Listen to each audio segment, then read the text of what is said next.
Transport sorted. Yeah. Try and make me human if you can. A busy day today? I'm a bit, yeah. There's not a question about promises not delivered. We've done it. Hello. Hello, yeah. By giving a huge tax cut to people on low and middle incomes, by delivering the biggest expansion in apprenticeships this country's ever seen, we've done it. By transforming our pension system, the biggest cash increase in the state pension because of the Liberal Democrat triple lock guarantee for people on the state pension, we've done it. We're just obsessed by freedom and fairness. That what you should be about in politics and society is giving people the freedom, the opportunities to kind of live out the life that they want, which is why we're so obsessed about civil liberties and education. Nancy's in the middle. Yeah, a rose and two thorns. The absolute foundation, cornerstone of politics is you should have some interest in, and better still, some empathy with the way people live their lives, because otherwise, I mean, that's what politics is about. They'll replace the old streetlights, won't they? Yes. I've retained my ability to enjoy stuff for what it is. You know, I've just had the bike shop on the phone saying that I've got to fix my attachment to my bike so my 5-year-old can trail around behind me. That stuff just gives me a lot of pleasure, and I just think if you take pleasure in the thing, you know, the sort of fabric of everyday life, I always think that's an incredibly important tonic. All right, thanks very much. I remember vividly when our first was born, and I just had him on my sort of chest. He was just born. And I remember just having a very simple thought. I thought, that's why I'm here. I was kind of like, oh, right. Now I know why I've been put on this planet. I'm like any other young parent. You just see for yourself something which you've read in books before then, which is that what happens in those first few years of a child's life is just so unbelievably precious. And that's where politics and government does play a role, because we can do more. Put some ingredients to that. Is that all right? Yeah, fine. I'd like to say thank you for pushing through the school free meal. Finally, yeah. Where's your... She just started last week. That is by far the highlight of my week. I mean, that is gold dust. I think, my God, I've done something. She recognises it. It's making a difference to her daughter. It's something that has been done against the odds. The top moment of my week, by a long way.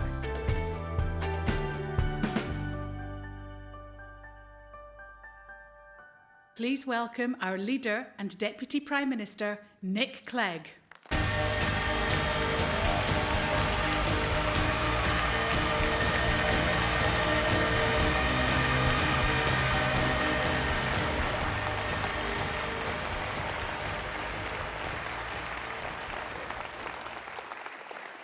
Friends, before I say anything else, I'm sure I speak on behalf of all Liberal Democrats when I say that our hearts and condolences go out to the family and friends of Alan Henning and David Haynes for their tragic loss. These were good men. These were good men. In the work they did, they stood for hope and compassion, the things that everybody in this room believes are more important than anything else. We have to take on the cowards who took their lives. We have to defeat their barbarity to help protect the millions of people who now live under the threat and fear of these merciless killers. Britain will not be intimidated. We will not be divided. We will not allow this brutal organisation to pervert Islam. And to ISIL, we say this: all you've done is unite the people of Britain, Muslim and non-Muslim, people of all faiths and none, around a single aim. All you've done is give the British forces who are being deployed to Iraq, some of the best professionals in the world, a clear single objective. We and our allies, including in the Middle East, are going to find you. We're going to destroy your bases. We will cut off your supplies, isolate you from your support, and for the sake of peace, democracy, and the freedom of all of those you terrorize, we are not going to stop until it is done.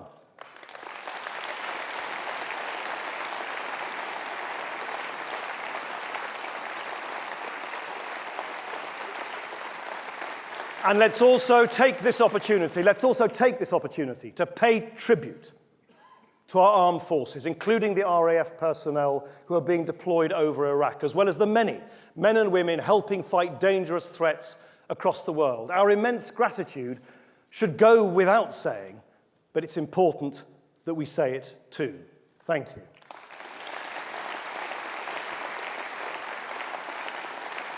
And thanks, and I'd like to thank all of you and thank everybody who's been involved in organising such a successful conference. Thank you. Thanks for all of those of you behind the scenes who've prepared the ground for this great conference. And I think there are a few people I would like on your behalf to give a special vote of thanks to, because when I was thinking before coming to Glasgow, how are we going to use this conference to really communicate to people in the country that it's only the Liberal Democrats that can build a stronger economy and a fairer society, where there's opportunity for everyone. I've just really seen the hard work that some particular people have gone into to deliver that message more effectively than we could possibly have hoped for. So on your behalf, I would like to say a special thanks to two people. Thank you, Ed Miliband. Thank you, George Osborne.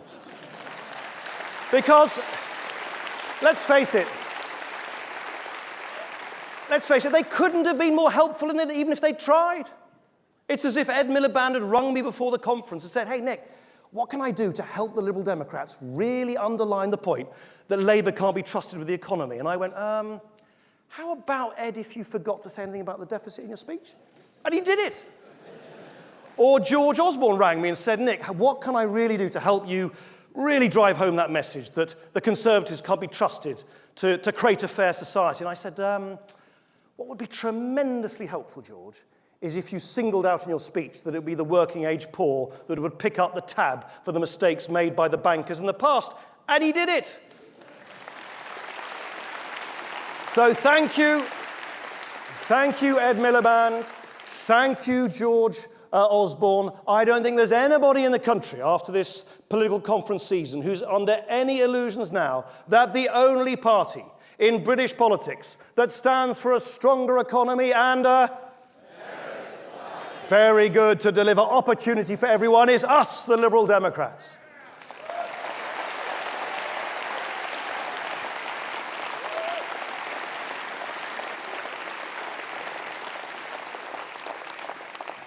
Talk about on message. That was great. That was really good.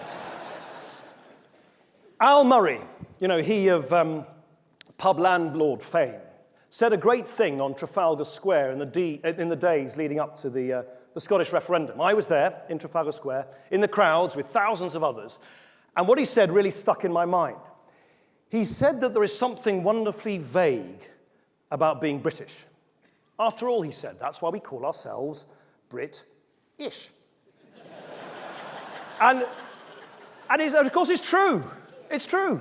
You can be British as well as Scottish, English, Northern Irish, Welsh-ish.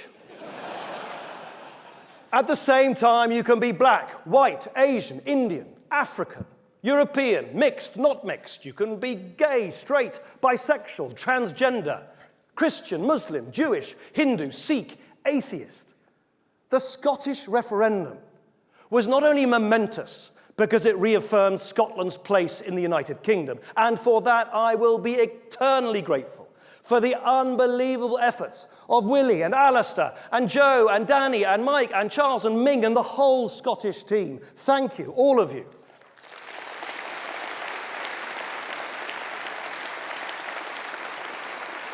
The Scottish referendum was also brilliant because it forced us to hold up a mirror and think about who we are. 4 nations, yes, but also 64 million people with identities which are distinct yet overlapping. Because these isles of ours are among the most diverse and inclusive in the world. And yet, something very un-British is taking root in our politics. A growing movement of people who want to pull us apart. Salmond, Farage, the bitter tribalism of left and right. In their different ways, they're all doing the same thing. A growing pick-a-side politics in a world of us versus them. Worried about your job, your business, your children's future, your way of life? No matter. Just blame Europe, Brussels, foreigners, immigrants, the English, the South, professional politicians, Westminster, big business, anyone claiming benefits, even onshore wind farms. You see, life is so simple when you know who or what to blame. It's so seductive, it's beguiling.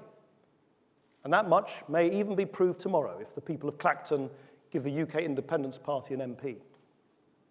But resentment, the politics of fear, it doesn't pay the bills or create a single job. Claiming to address people's acute anxiety about the modern world, it provides nothing but the false comfort of grievance. Dressed up as the politics of hope, it is in fact a counsel of despair. Why do you think I took on Nigel Farage in the TV debates in the European elections? Because I thought it would be easy. Me defending Britain's membership of the European Union, him merrily bashing Brussels. No. I did it for the same reason this party must now come out fighting, because someone has to stand up for the liberal Britain in which we and millions of decent, reasonable people still believe.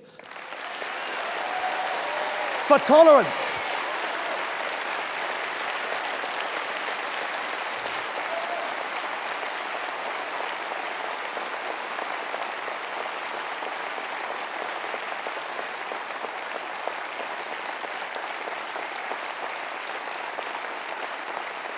For tolerance. For tolerance, compassion, openness, unity. The values this party holds so dear. By the way, the really frightening thing about the preparation for those debates was the way in rehearsal in which Tim Farron was so convincingly brilliant at copying Nigel Farage. He's got a purple tie on, look. Labour won't defend those values. Even after 4 years in opposition, Labour have nothing to say or have forgotten to say anything of any value on the economy. The Tories won't either. We heard all we needed to know last week. Compassionate conservatism is dead and buried. If the Liberal Democrat voice is marginalised in British politics, our country will be meaner, poorer, and weaker as a result. We must not and cannot let that happen.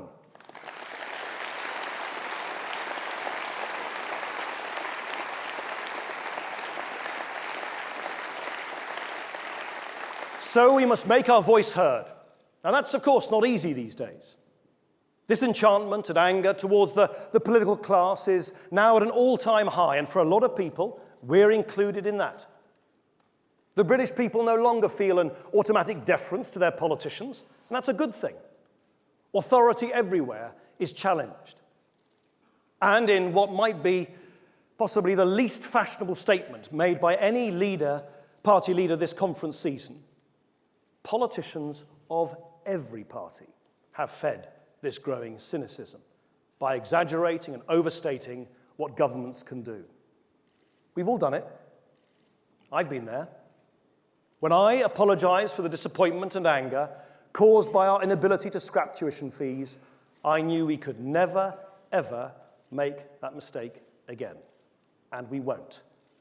We understand that political parties must show by doing. Our promise of more must be built on a record of delivery, not just words. So if you meet someone who doesn't believe we'll raise the personal allowance to £12,500, tell them how we've already raised it to £10,500. If they're not persuaded that we can help young people with their travel costs to college, tell them we've created more apprenticeships than any government since the war. If they're cynical about our promises to help with young children, tell them we're the first party ever to start providing free support for 2-year-olds across the country, tax-free childcare and free school meals for infants, and all of it while fixing our broken public finances so they can be sure we'll finish balancing the books fairly too. Danny said it all and set it all out on Sunday. Eliminating the deficit in the first 3 years of the next Parliament, and then bringing debt down steadily and sustainably. Running a budget that is balanced overall, and this is crucial, doing it in a way that allows us to invest in Britain's creaking infrastructure too. The Liberal Democrats will borrow less than Labour but we'll cut less than the Tories.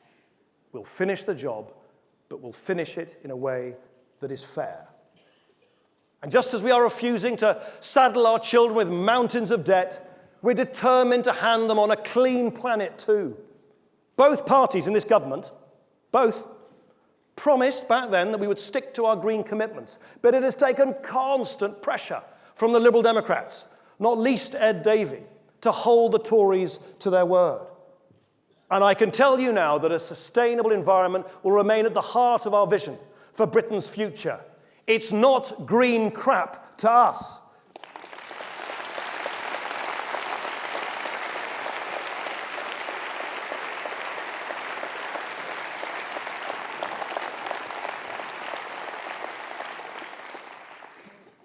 A plan that is credible. A party which has learnt from our mistakes. A party proud to have delivered on the commitments we made on the front page of our last manifesto. Remember this? Remember those 4 commitments? And a whole lot more. The biggest change in income tax in a generation, designed and delivered by Lib Dems. The biggest overhaul of our pension system, designed and delivered by Lib Dems. The biggest amount of money going to early years education every year, more than any previous government, designed and delivered by Lib Dems. The biggest shake-up of parental leave, revolutionising the rules for mothers who want to work and fathers who want to stay at home, designed and delivered by Lib Dems. The biggest ever commitment to renewable energy, designed and delivered by Lib Dems. And one of the biggest, proudest achievements for all of us, giving gay couples the same right to marry as everyone else, designed and delivered by Lib Dems.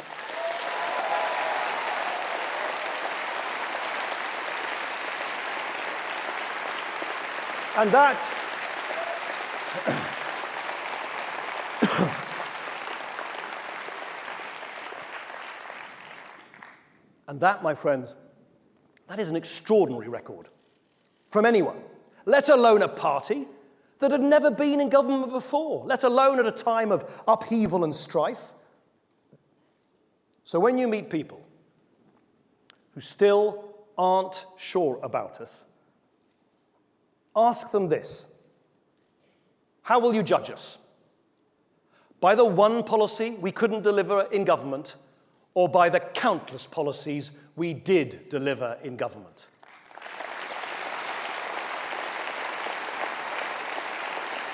Fixing Britain's shattered economy, making sure the recovery spreads to every part of the UK, cutting taxes for millions of people, investing in young children and protecting Britain's schools. Judge us on that record.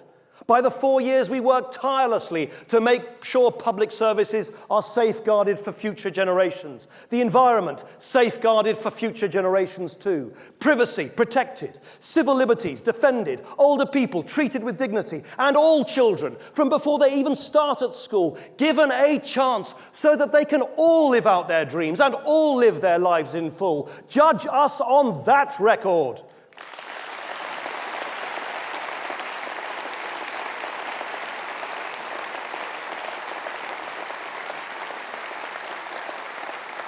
And while this party has learnt from our mistakes, can the same be said of our opponents? Ed Miliband is now promising a new nirvana. Everyone will be well off, no one will be out of pocket, we don't need to cut government spending, and the public finances will be miraculously fixed. Sounds brilliant. How does he intend to deliver this? Well, in his last conference, he promised a rise in the minimum wage by 2020, which was already going to happen, a 1-year limit on the increase in child benefit, which is already in place, and a cut in ministerial pay, which this government introduced in our first week in office. This is a man who was part of the government which wasted their chance, ruined the economy, destroying jobs and slashing incomes, and yet not a single word on the deficit. A man who was part of the government which obliterated trust in our immigration system, and yet not a word on how you rebuild it. So much for the radical plan from the official opposition.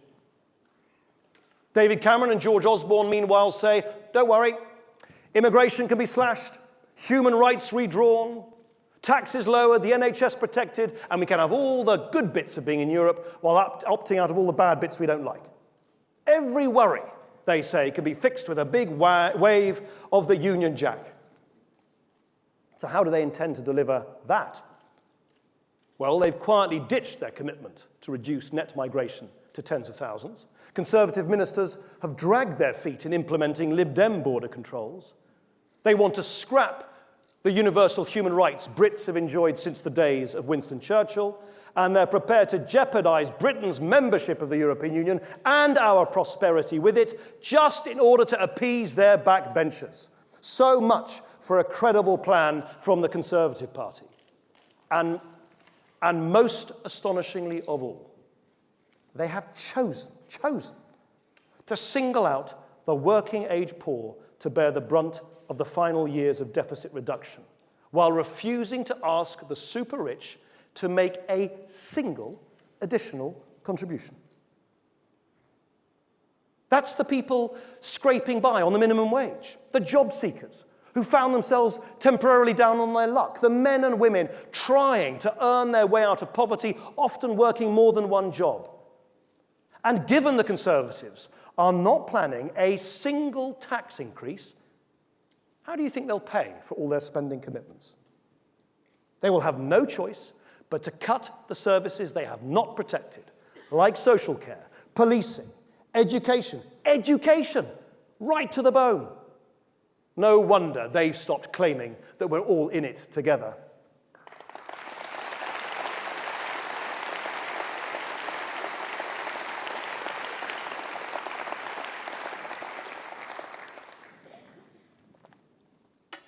Say what you will about the Liberal Democrats.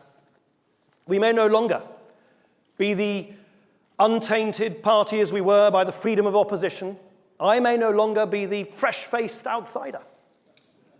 But we still stand for a different kind of politics. Treating people like adults. Not shirking the difficult dilemmas this country faces, but confronting them head on. Not pretending there's a magic wand answer to every problem when there isn't.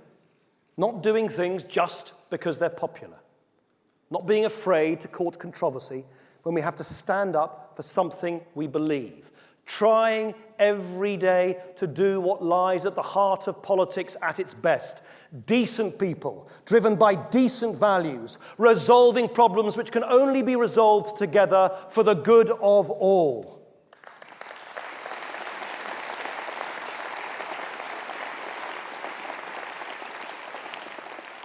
So our mission now is to give people a reason to reject bitter us and them politics, to shun the politics of blame and fear, and to choose something better. And to do that, we have to provide the one thing that so many people across Britain still lack, yet crave: opportunity. Government can't do everything for you. It can't make life perfect, and no one should pretend it can. But government can strive to level the playing field so that you and your family can look to your future and see the chance to get on. No matter who you are, opportunity for everyone. If you can see that you have a fair chance to get on in life, you don't need to look for someone to blame.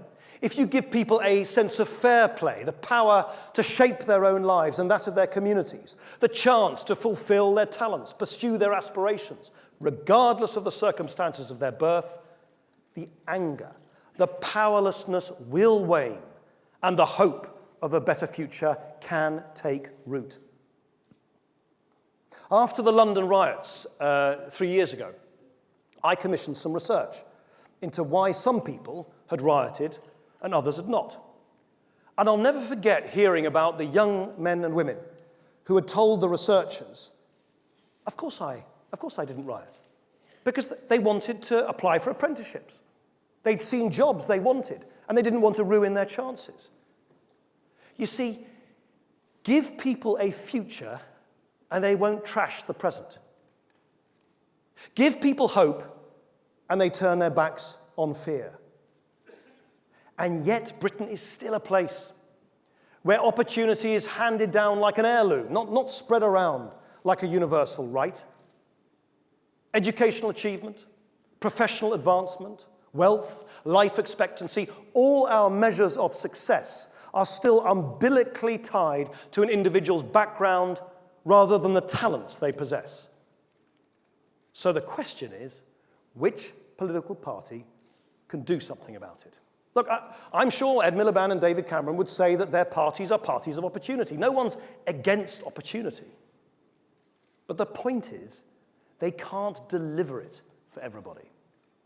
There is no opportunity without a stronger economy to give people good jobs, business opportunities, the money to follow their dreams.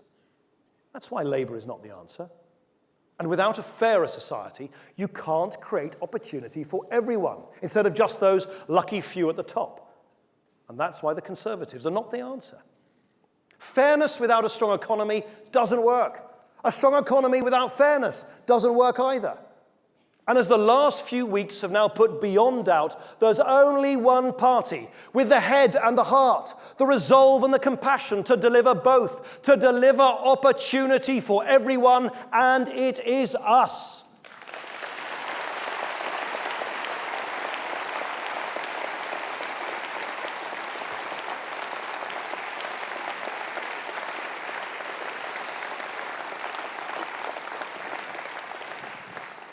And it starts with giving people power over their lives.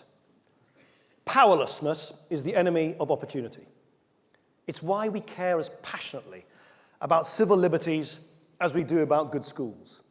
It's why blocking the so-called Snoopers Charter was as important as delivering a massive increase in free childcare. Because a big brother state which demands the storage of the websites you visit is as threatening to real freedom and opportunity as a state which fails to help toddlers get the support and care they need. And while we're on the subject, I say this to Theresa May: stop playing party politics with national security. Stop playing on people's fears simply to try and get your own way. Your communications data bill was disproportionate, disempowering. We blocked it once and we'll do it again.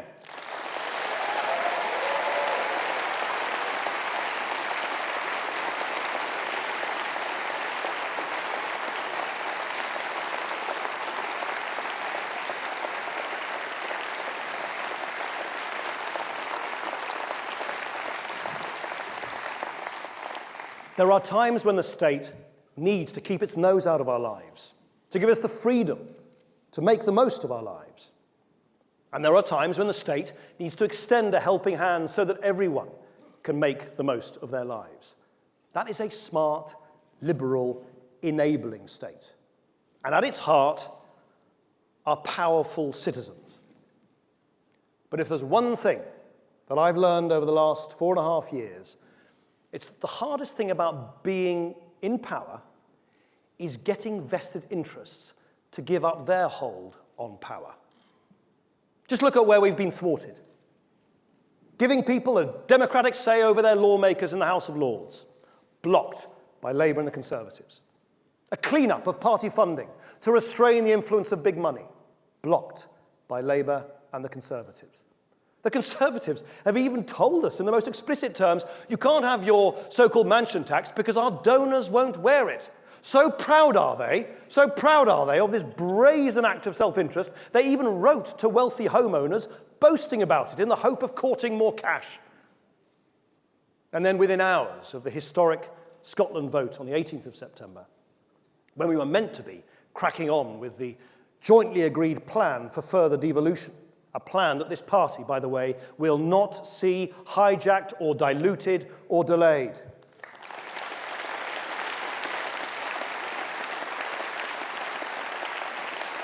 When we were supposed to be working together to get on with delivering that plan, the two other parties, they were at it again. The Tories trying to impose an entirely transparently self-serving system of Tory votes for English laws on the House of Commons, in order to give more say to their MPs. Labour ignoring the problem altogether in order to give more say to their MPs. Well, they can both forget it. Whatever reforms we will do will be fair and right by the British people, and that will be guaranteed by our MPs.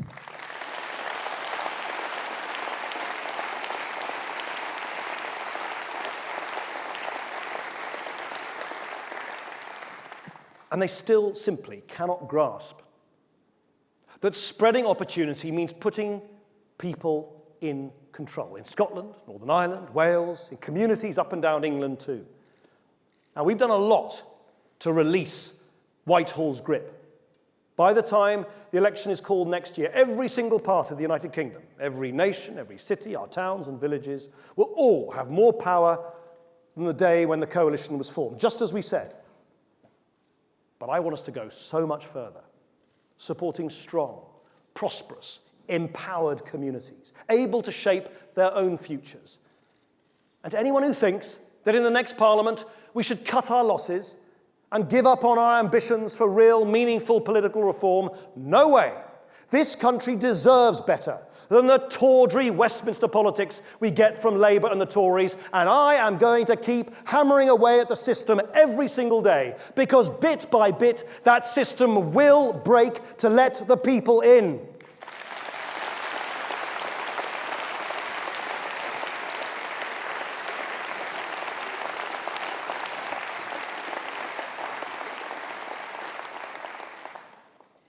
And if power is still hoarded at the centre, the ability for people to liberate themselves from the circumstances of their birth is still denied to far too many people. I have fought tirelessly to instill opportunity in the earliest years of a child's life. Did you know Michael Gove raided the budget for much-needed school places in order to fund his free school obsession? Did you see the frenzied bile from the Tory right against our plan to give young children at primary school a healthy meal at lunchtime? Have you ever heard the dated snobbery from some Conservatives against the value of vocational qualifications and good quality careers advice?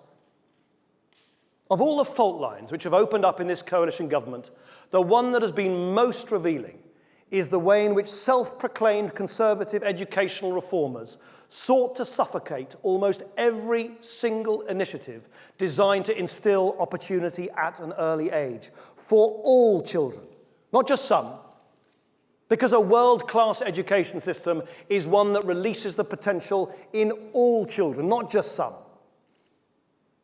My mother worked as a teacher for children with dyslexia when myself and my brothers and sister were growing up.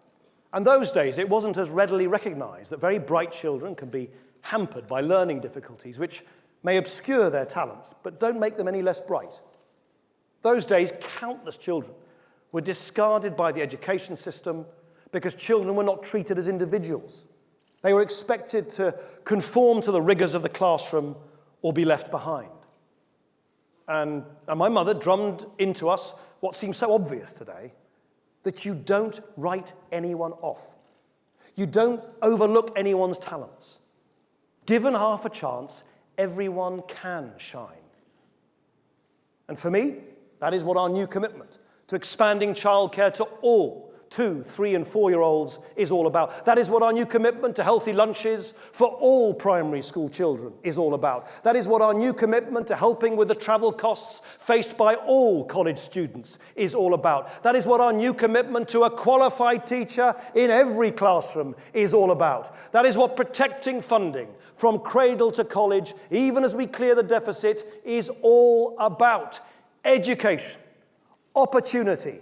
That is what the Liberal Democrats are all about.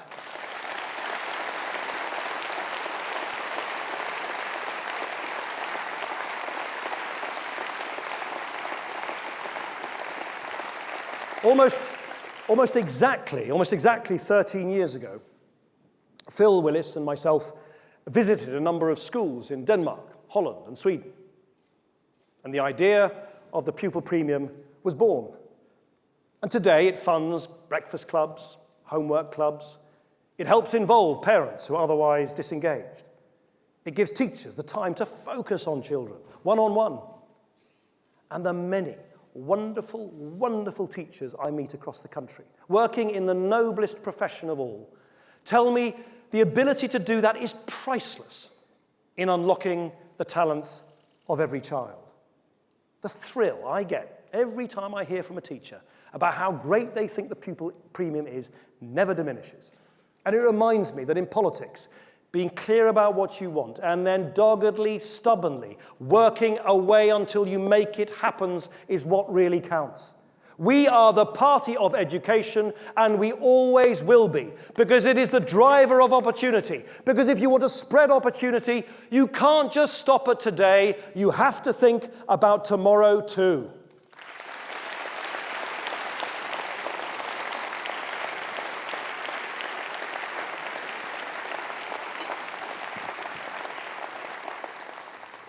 And for that same reason, our next manifesto will contain something I can guarantee you that none of the others will.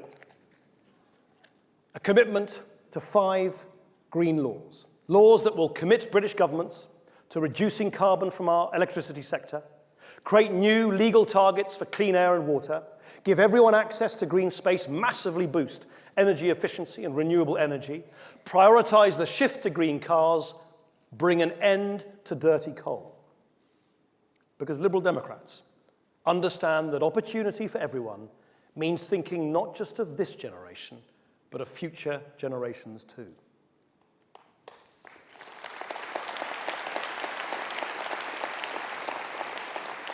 There are 2 other big commitments I'd like to single out today. And for me, they epitomize the way in which we're striving to spread opportunity wherever we can. And while I'm not going to get dragged into endless speculation about this or that red line in the event of another hung parliament, people, of course, have a right to know what our priorities are. Forget talk of deals. Let's just dwell on our values. This isn't about tactics in a negotiation. This is about what our values are and where we want to take the country. So the next priority I want to highlight is tax. Raising the point at which you start paying income tax to £12,500. Now, I know that there are some people here who think that I bang on too much about our success in raising the personal allowance from where we found it, just under £6,500, up to £10,500. But I don't think we bang on about it enough. It is in my view, quite remarkable that a party experiencing its first stint in government, which only has 9% of MPs in Westminster, should have succeeded in driving through the biggest and fairest transformation of our income tax system in a generation. If that isn't something to bang on about loud and proud, I really don't know what is.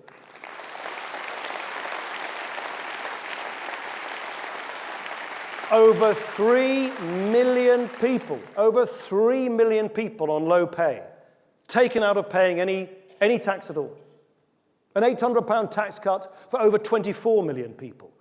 And with our new policy of an even higher allowance, nearly 1 million more people will pay no income tax, and 30 million people will be an additional £400 better off. Labour would never have made this change, because it's all about liberating people through their own hard work, rather than making them more dependent on an overweening state. The Conservatives couldn't have been more explicit that it wasn't their priority during our budget negotiations, where year after year it was frequently referred to as your tax cut, Nick. Apparently, it's our tax cut in private, but it's their tax cut in public.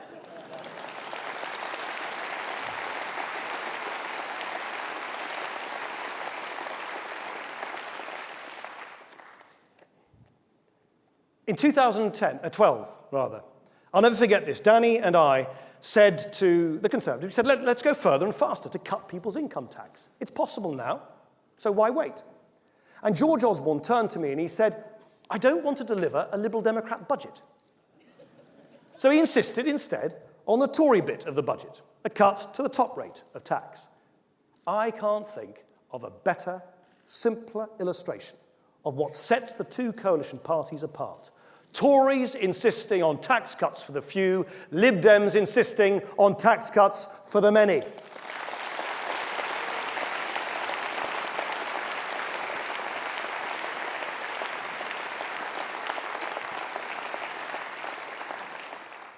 And when they say now that they've signed up to our plan to raise the personal allowance to £12,500, just scratch beneath the surface. They're giving a tax cut worth 4 times as much to the highest earners. And who pays for their income tax cut? You do. It's no secret. The Conservatives told you loud and clear last week what they want to do. Everything they promise will be paid for by cutting the support to the working age poor and cutting further and faster the money which goes to our schools, our police, our social care homes, and other unprotected services. We, by contrast, we've set out how we'll fairly fund the first step of raising the personal allowance to £11,000 in the first year of the next Parliament. So the choice is clear. Unfunded, unfair Tory tax cuts or Lib Dem tax cuts which are funded and fair. The difference is that they want to cut taxes for the wealthiest, paid for by the working age poor. We want to cut taxes for working people, paid for by the wealthiest.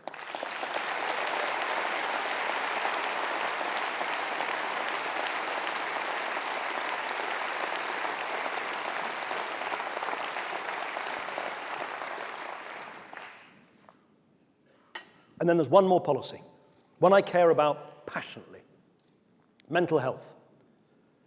The second-class status given to mental health in the NHS was the subject of the first question I ever asked at Prime Minister's Questions. I have campaigned to end the Cinderella treatment of mental health services ever since, because it threatens the opportunities available to hundreds and thousands of our fellow citizens. Anxiety, panic attacks, depression, anorexia, bulimia, self-harm, bipolar disorder. These and many other mental health conditions are one of the last remaining taboos in our society. And yet, they will affect 1 in 4 people. Now, much progress has been made. People now speak out in the way they never did before. We have put mental health on the same legal footing in the NHS as physical health. We're massively expanding talking therapies and transforming the help children can get as they move into adulthood. But there's still a long, long way to go. I want this to be a country where a young dad chatting at the school gates will feel as comfortable discussing anxiety or depression as the mum who's explaining how she sprained her ankle. There are many brave campaigners who've been leading the way, not least our very own Paul Burstow and Norman Lamb. And they deserve medals for all the tireless work they've done in government.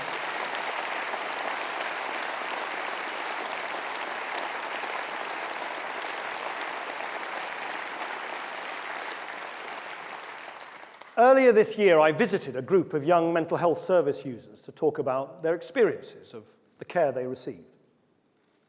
And they sat around in a circle, away from the television cameras, these brave, articulate young men and women.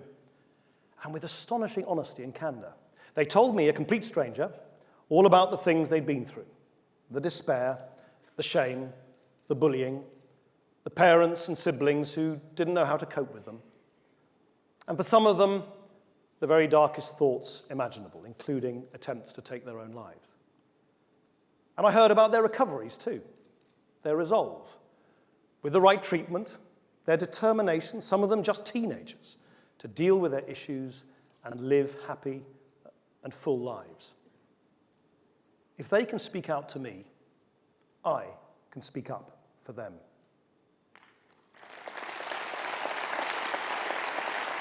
So this morning, I announced that next year, for the first time ever, we will introduce national waiting times for patients with mental health conditions.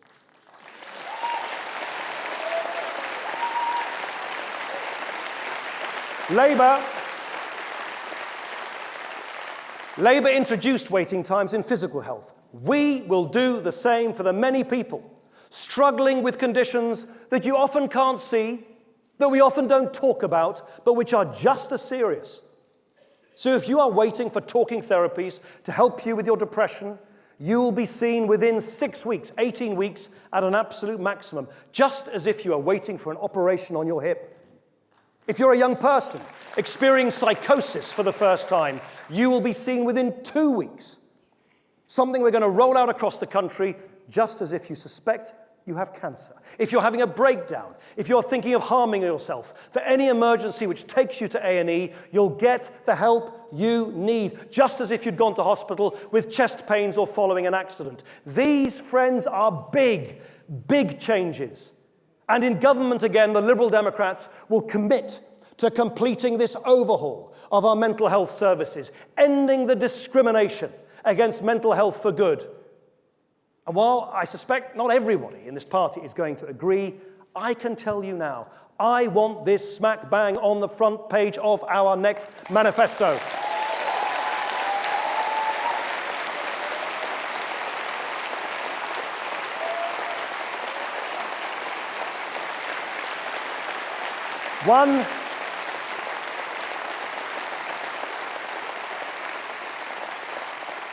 One of a small number of top priorities, because this is a great liberal cause. Let's be the first political party to give mental health the status it deserves. For the countless people who are suffering alone, who are failing to get the treatment they need on time and in the right way, who are being denied the chance to get on in their lives. For their families who are being strained to breaking point. For a Britain that is compassionate, open, and leads the way.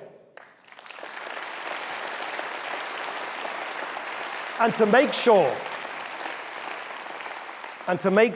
this and all other care is properly funded, this week we have set out how we'll pay for the rising costs of our treasured NHS. Everybody now accepts it needs more money, and it's a good thing that all the parties have chosen to talk about this at their conference. But it's still the case that only one party has spelt out a credible plan to pay for it. Not only will the Liberal Democrats protect the NHS budget in real terms, we will raise an extra £1 billion for it every year by ending 3 different tax breaks which benefit the highest earners, including scrapping George Osborne's ludicrous shares for rights gimmick. And once we have finished the job on the deficit and public spending is rising, we're committing ourselves to ensuring NHS spending rises too. Words in speeches are all well and good. We all love our NHS, but what it needs is money, and that's what the Liberal Democrats will guarantee.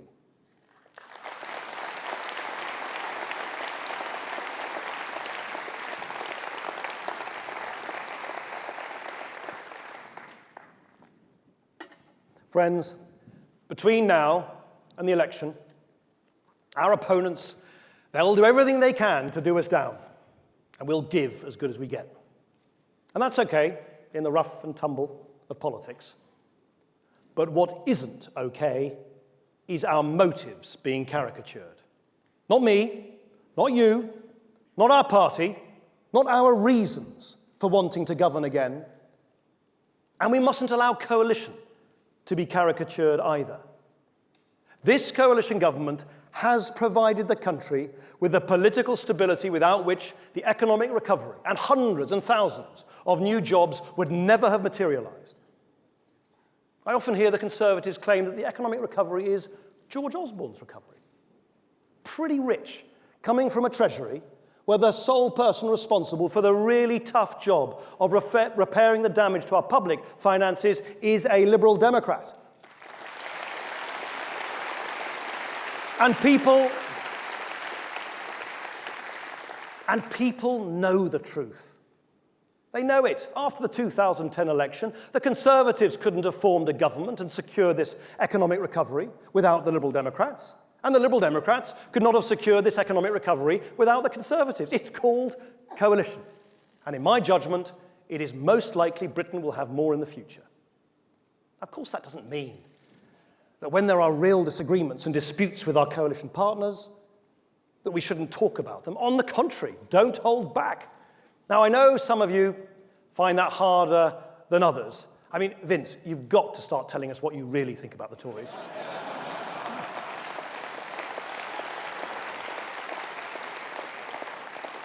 But that isn't the same as seeking to wash our hands of the whole thing. And that's something I will never do. because I don't believe the British public would buy it for a second. They know we've been in government for this Parliament. We're not suddenly going to pretend that it had nothing to do with us, because I'm immensely proud of what we've achieved. And I don't want the Tories claiming all the credit for everything we've done. And because I never lose sight of the fact that simply forming a successful coalition unlocks the grip on power of the old establishment parties. It undermines the soulless pendulum swing of red-blue, blue-red politics, because it destroys once and for all their increasingly desperate claims that single-party government is the only kind of government fit for our country.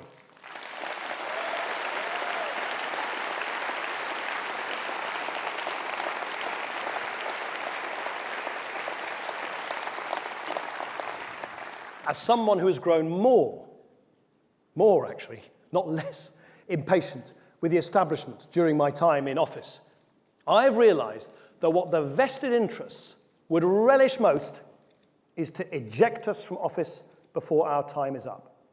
What disrupts those same vested interests most is seeing this government through.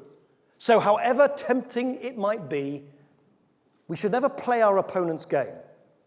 I will not, no matter how much anyone goads me to do it, seek to distance us from the achievements of this government, because it would only play into the hands of those who say we should never have been in government at all.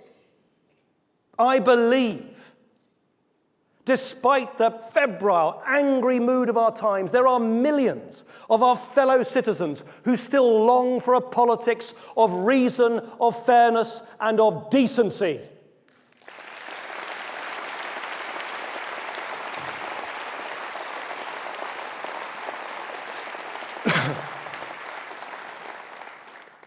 In 7 months, the people of this country will need to make a choice. You can pick a Labour Party, which has learnt no lessons from the past, and which, left to its own devices, will jeopardise the economy all over again. You can pick a Conservative Party, which doesn't share your values, and which, left to its own devices, will make poor people poorer, while it keeps cutting away at the services everybody needs. Ed Miliband, you might have forgotten what you did to our economy, but we have not. And the British people don't want a Labour government running their country, racking up debts for our children and grandchildren to pay.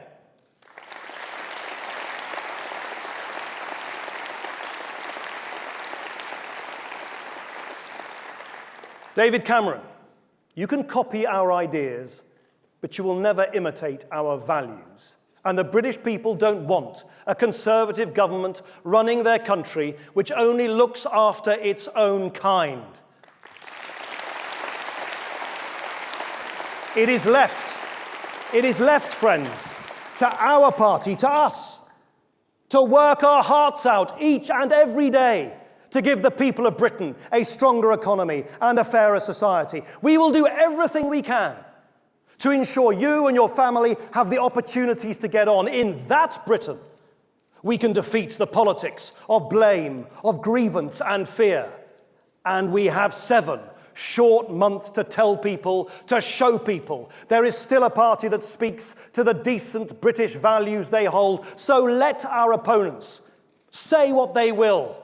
After all the knocks and setbacks and bruises, we will go to the country with our heads held high. Say what they will. We will go to the country with a plan that builds on everything we've achieved, with a credible promise of more. Say what they will. We are now the only party holding firm to decent, liberal values while anger and blame are on the rise. The only party refusing to trade in fear because we believe that the British people want desperately from their politics. What they want is hope. The only party who are as economically competent as we are socially fair. A party of the head and the heart, of compassion and resolve. The only party who says no matter who you are, no matter where you are from, we will do everything in our power to help you shine. Thank you.